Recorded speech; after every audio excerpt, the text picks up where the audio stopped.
The anticipated return of X Factor. We are combining the old with the new. Old, what are they, about 17 now? The best of Irish talent, indeed, that they show us at never age. Guys, I don't know, lads, you're growing up. You're growing up. 22. Oh, yeah, you're we could be ancient. your toy boy.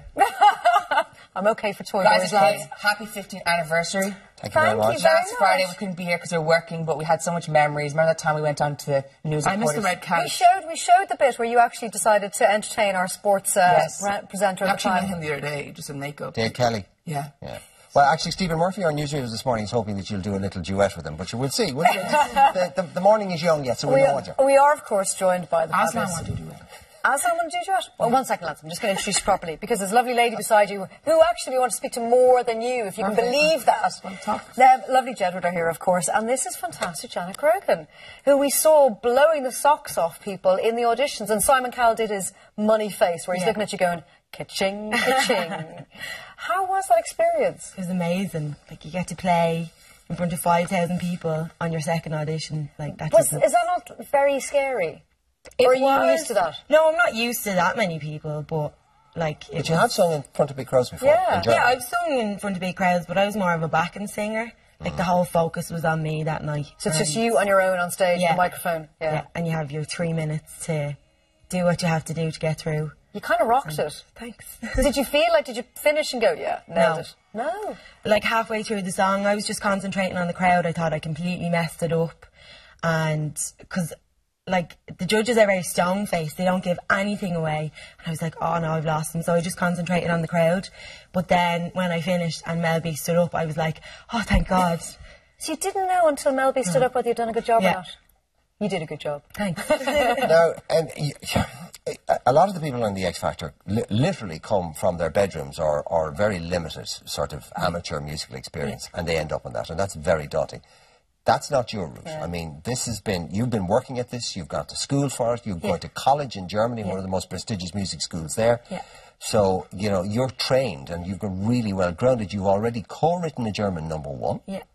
And you've had songs placed on other people's albums. So I won't say you're a veteran, right, but you have a considerable amount of experience. Yeah, but I don't think anything prepares you to sing in front of Simon Cowell.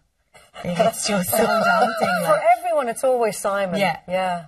Well, because he's got the keys to the kingdom. He can make it happen. Well, Simon make was you or our break biggest fan. Do you guys not remember?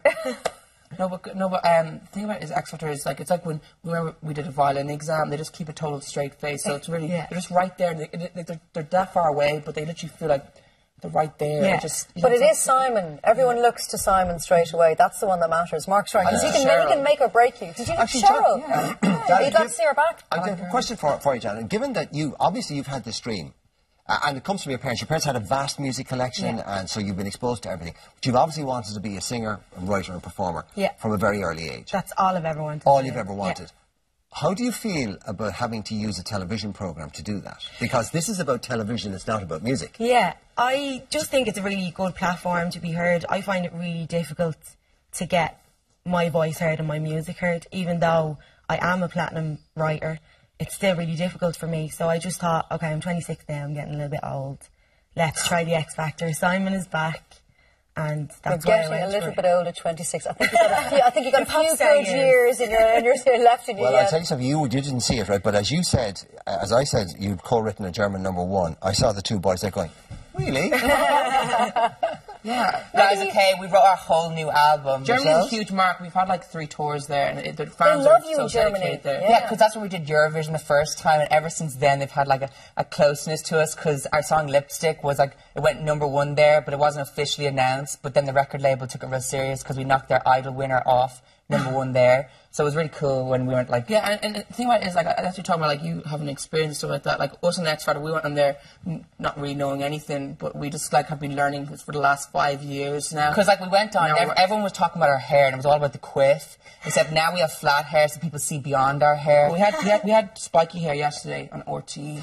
Actually, this is nice. This is a matter of interest. What advice would you give Janet for life after X Factor? I'd say advice I would give to Janet is that, like, to find your own person, don't rely on the X Factor name to kind of do stuff, to kind of get people to know you. Because me and John, like, we've we didn't rely on it all the Because you time. prove yourself, you've had that audition, now you can go on from that. And it's all about longevity. It's all about doing new things, not relying on I think one it's about thing. having the passion in you to want to do it. I know you have the passion as well. Like, it's just about always asking more of yourself. I know people, if they keep saying, oh, you're great, you're this, you're that, you got to keep wanting to improve. And like everyone could say, I'm going to do this for you, I'm going to do that for you. It's about putting down solid facts and not talking. Like Editor Day, like organised 3 music videos for us. We're going to shoot 3 music videos, and he organised all. Got the. We got William Shatner in one music video, Perez Hilton in one video, Tara Reid in another. It's about being proactive and not thinking that you need. You're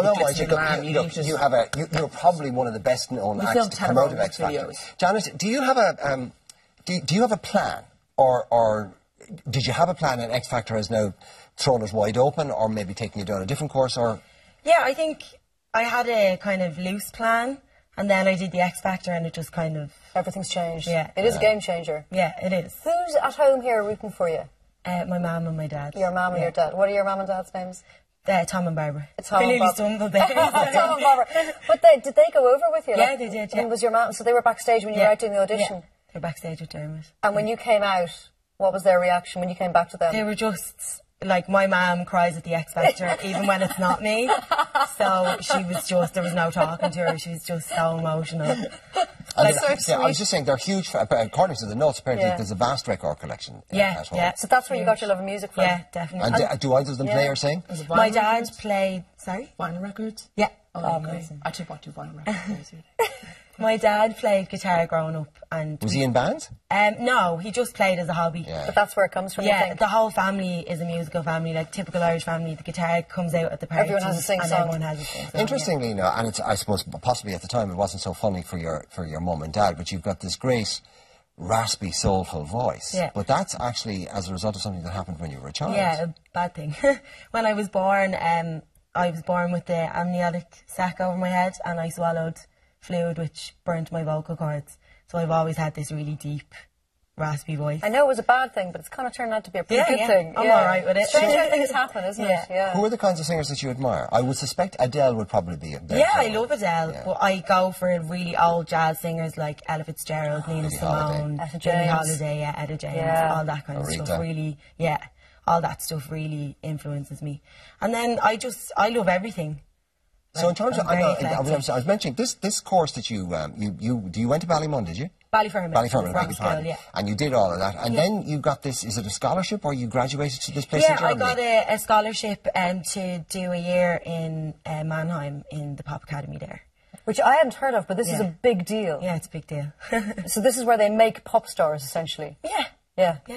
But so you're not just a singer, you're a songwriter, you also, do you play piano and guitar? Piano and guitar, yeah. To what level do you play piano? Oh, no, I'm not, like, I'm just... self-taught? Yeah. Fair play to you. Well, I did some lessons in rock school and in Mannheim, but I don't have grades.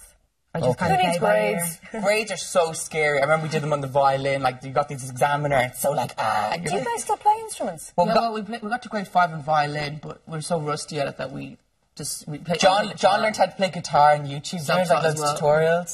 I just feel like if you yourself want to do it, sometimes parents like, oh, go do a lesson. If you actually self-teach yourself, you speak German. Listen, lads. I bet you can, yeah. Hallo, guten Tag, wie sind Jedward? You're doing some dates very shortly, aren't you? Yes, we're performing Castle Bar on the 27th of October. We got a concert in the Olympia on the 24th of October, and a concert in Drogheda on the 26th. Okay, when's the video with first video out? When's Shatner's video? We got free sport. We're going to get it next 2 weeks. Yeah. But our next single's called Ferocious. It's all about... And Free Spirit's out now. 55 fans have got tattooed on them, so that's great to write songs that have a real strong message. Okay. And like our new songs are all like that. Our new album will be coming out. Well, if you want to do a guest duet, or you're looking for somebody who has a proven track record as a hit-making songwriter, maybe you should talk to Janet. Janet, we got lipstick! It looks better on her, by the way. Janet, we want to wish you all the very best. We do wish you all the best. You have a stunning voice. And whatever Congratulations, TV3, on your new amazing set. Onwards and upwards. We're nearly as old as you then. Right. Janet, whatever happens in the X Factor, you have a great career ahead of you. Best of luck with it. After the break, Alan is at the National Plowing Championships to meet one half of the Dunbelievable with John Kenny.